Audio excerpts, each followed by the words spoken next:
Most notable tycoons have gone bankrupt sooner or later in their lives, either personally or in their organizations. Other billionaires have professed to be totally down and out. Many elements added to these billionaires losing everything: financial downturns, bad investments, and even enormous fraud cases that landed them in high-temp waters.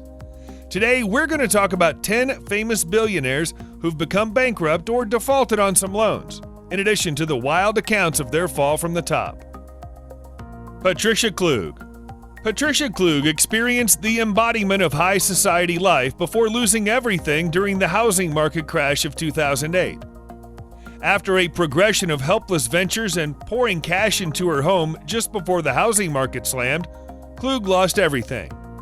In 2011, the Albemarle winery was purchased by Donald Trump for a small amount of what it was worth after it was seized by Bank of America.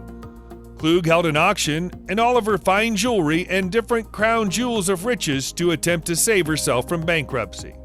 Vijay Mallya. Former billionaire Vijay Malia was a big shot, known for his luxurious partying and high-flying way of life. He likewise claimed the now outdated Indian carrier Kingfisher Airlines.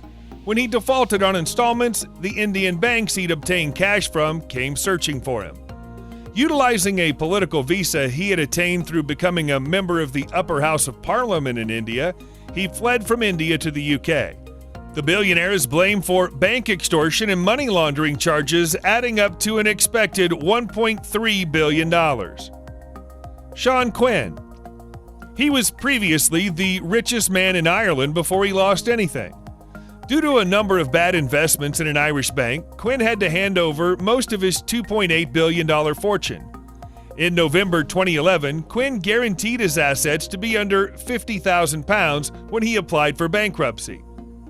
The bank was taken over by the administration, and in this way started a series of lawful difficulties between the Quinn family and the bank.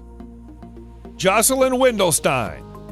She was supposed to go through $1 million every month on luxurious buys and $5,000 per month on her telephone bill.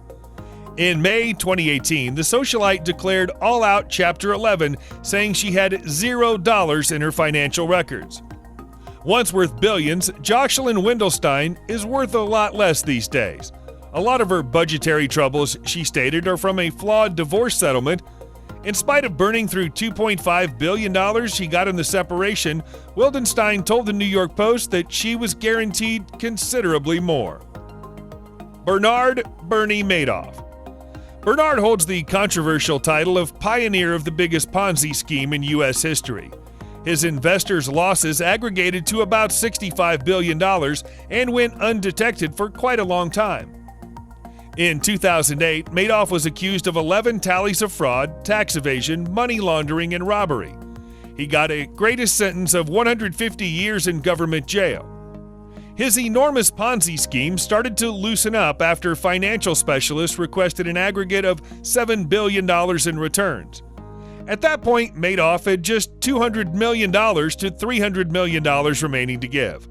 Madoff is presently carrying out his punishment at a government jail in Butner, North Carolina. Elizabeth Holmes. She was a Silicon Valley star on the rise with total assets of $5 billion. Her blood testing organization, Theranos, was esteemed at $9 billion. It would before long come out, however, that Theranos' blood tests were profoundly inaccurate. Holmes was accused of wire misrepresentation in June 2018 and has current total assets of $0. After numerous claims, layoffs, and federal allegation that Holmes had directed massive fraud, Theranos shut its doors in September 2018. Björgulf Gudmundsson. Björgulf Gudmundsson was once the second richest man in Iceland and a significant partner in the Icelandic bank Landsbanki. After the bank went under in October 2008, Forbes overhauled Gudmundsson's total assets from $1.2 billion to $0 when the billionaire looked into going bankrupt. His bankruptcy protection filing secured an enormous $759 million in debt. A significant part of the purpose for Gudmundsson's going wrong was a result of the plunging Icelandic economy during the recession. Donald Trump. President Donald Trump has never bowed out of all bankruptcy obligations personally, yet 6 of his organizations have declared bankruptcy protections. Trump doesn't appear to be annoyed by his protracted history of bankruptcies, be that as it may. In a 2016 Republican presidential discussion, Trump was inquired as to why he could be trusted to maintain the nation's business after his series of bankruptcies. Eike Batista. Once Brazil's richest man with total assets of $30 billion, Eike Batista lost a greater part of his riches when his oil organization, OGX, went bankrupt in 2013. In July 2018, he was sentenced to 30 years in jail for paying off previous Rio de Janeiro Governor Sergio Cabral. Stanford. Stanford is carrying out a 110-year punishment in federal jail for running the second biggest Ponzi scheme in U.S. history. The scheme finished in financial investors losing $7 billion, and a significant number of Stanford's victims can't seem to be restored any of the money they lost. If you like this video, then don't forget to give it a thumbs up and subscribe to our channel and hit the bell icon to stay up to date with such videos.